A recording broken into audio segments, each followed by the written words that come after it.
கடந்த வாரம் உலக வங்கி பிரதிநிதிகளுடன் ஆளுநர் தலைமையிலான கூட்டம் ஒன்று வடக்கு மாகாண ஆளுநர் அலுவலகத்தில் இடம்பெற்றது. அந்த கூட்டத்திலே எங்களது அரசாங்கத்தினுடைய கோரிக்கை காரணமாக $1 பில்லியன் நிதியுதவி வடக்கு கிழக்கு மாகாண அபிவிருத்திக்கு உலக வங்கியினால் 3 கட்டங்களாக வழங்கப்பட இருக்கின்றன. இலங்கை மதிப்பில் கிட்டத்தட்ட 300 பில்லியன் ரூபாய் என நினைக்கின்றேன். அந்த வகையிலே இதன் ஊடாக வடக்கு கிழக்கு மாகாணத்தில் காணப்படுகின்ற முக்கியமான பிரச்சனைகள், அதாவது உட்கட்டமைப்பு வசதிகளை அபிவிருத்தி செய்வது, கிராமிய பொருளாதார நடவடிக்கைகளை அபிவிருத்தி செய்தல், வறிய குடும்பங்களுக்கான வாழ்வாதார விடயங்கள் தொடர்பான விடயங்களில் கூடுதலான கவனம் இந்த நிதிகளின் மூலம் செய்ய இருக்கின்றோம். அது மட்டுமில்லாமல் வவுனியா மாவட்டத்தை பொறுத்தவரையிலே வவுனியா மாவட்டத்தில் நீண்ட காலமாக குளங்கள் புனரமைக்கப்படாமலும் தூர்வாராமலும் அதே நேரத்தில் பழுதடைந்த குளங்களை திருத்தி அமைக்க வேண்டிய நிலைப்பாடும் நீண்ட காலமாக இருக்கின்றது.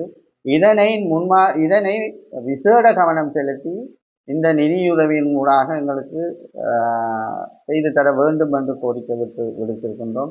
காரணம் என்னவெனில், எமது வவுனியா மாவட்டத்தை பொறுத்தவரையில் மிகவும் பிரதானமான தொழிலாக விவசாயம் காணப்படுகின்றது. அந்த விவசாயத்திலும் நெற்பயிர் செய்கை மூலாதாரமான தொழிலாக காணப்படுகின்றது. அந்த வகையிலே சிறுபோக நெற்செய்கைக்கு மக்கள் மிகவும் அவதிப்படுகின்ற நிலைமை காணப்படுகின்ற காரணம் என்னவென்று சொன்னால், அவர்கள் சிறுபோக நெற்செய்கையை மேற்கொள்கின்ற தானியின் அளவு மிகவும் குறைவாக இருக்கின்றது. காரணம் இந்த குளங்களின் நீர் கொள்ளளவு மிகவும் குறைவாக இருப்பதுதான்.